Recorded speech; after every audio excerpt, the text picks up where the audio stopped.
really have sort of followed the games from the beginning. They've come on so much, it's really good to see. You can see in the game that huge amounts of effort goes into making it like the film. The team works very closely with the movie makers. What that relationship gives us is an ability to make a movie game that's so authentic. Particularly around Hogwarts, you really get a sense of the castle, the space. They give you a sense of the time of day. Not only can you play the game as Harry running through the castle, but you can also stop and look around. It's probably the most complete castle we've built yet.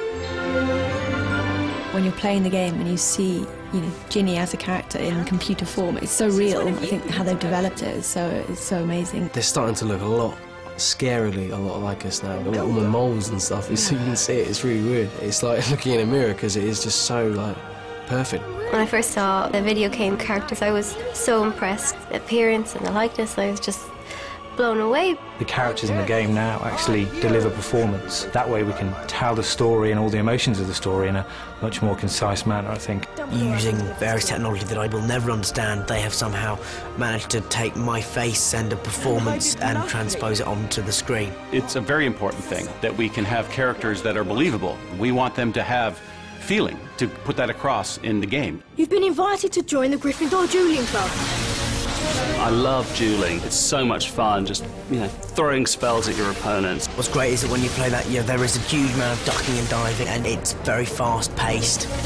There were certain points in the game where you'll have to come and play in the dueling club, and that'll be all part of your missions. If you're really into the fighting, then you can come and test out your combat, have little challenges. I duelled with Tom Felton, and I beat him 3 times. I'm sure that someone taught him some moves that I didn't know, so here I was sort of flapping my arms about endlessly, and he was just doing a little side thing.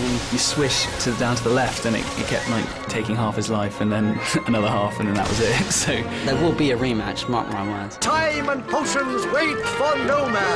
Because potions are obviously so important to the plot in this film, you can pour the ingredients in yourself and you can stir them and fan the flames underneath a cauldron. You had to wave all the fire up and mix it around. I did it really well the first time, but the second time I failed the task. The kind of concocting of all these different things, I think that's brilliant fodder for a game. Being able to actually have a cauldron in front of you and use ingredients such as armadillo bile and other revolting things, the fans will love it.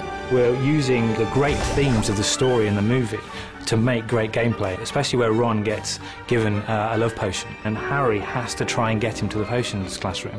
On the way, of course, he's trying to chat up every object in sight, both animate and inanimate. Romilda, that's a pretty name for a pretty witch. If I picked a favourite potion, it would be Felix Felicis because it's liquid luck. I just think having that, if you're kind of having a bit of a rubbish day and you could just take a little bit of Felix Felicis and everything would be transformed to go your way. You think that would work? Ah, yes.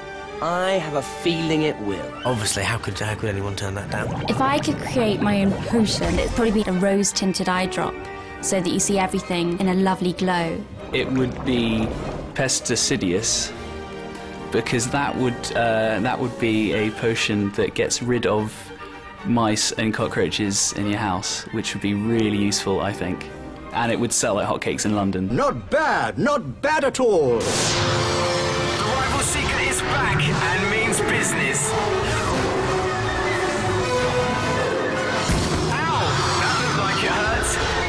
This year is a really important year for Harry. He is the Quidditch captain. We've got him playing the Seeker in the Quidditch matches. It's kind of wonderful to be able to play Quidditch again without having to actually film it and be on a broomstick and endure the pain that involves. I saw what the Quidditch stand is going to look like as well. It's going to be pretty amazing. How can you have Potter without some good flying?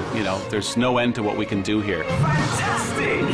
Some of the tricks and skills are pretty cool. There's lots of barging. It's quite physical, so it's going to be very like the movie in that respect. We get to give the fans the experience of what it's like to get to the Quidditch pitch. And then when they get there, they get to play Quidditch. It doesn't really get any better than that, I don't think. And Harry wins the match for Gryffindor! I think there's so much within the Half-Blood Prince that every moment within it will be so much fun to play on the game. It just seems a lot more exciting and closer to the film than we have been before.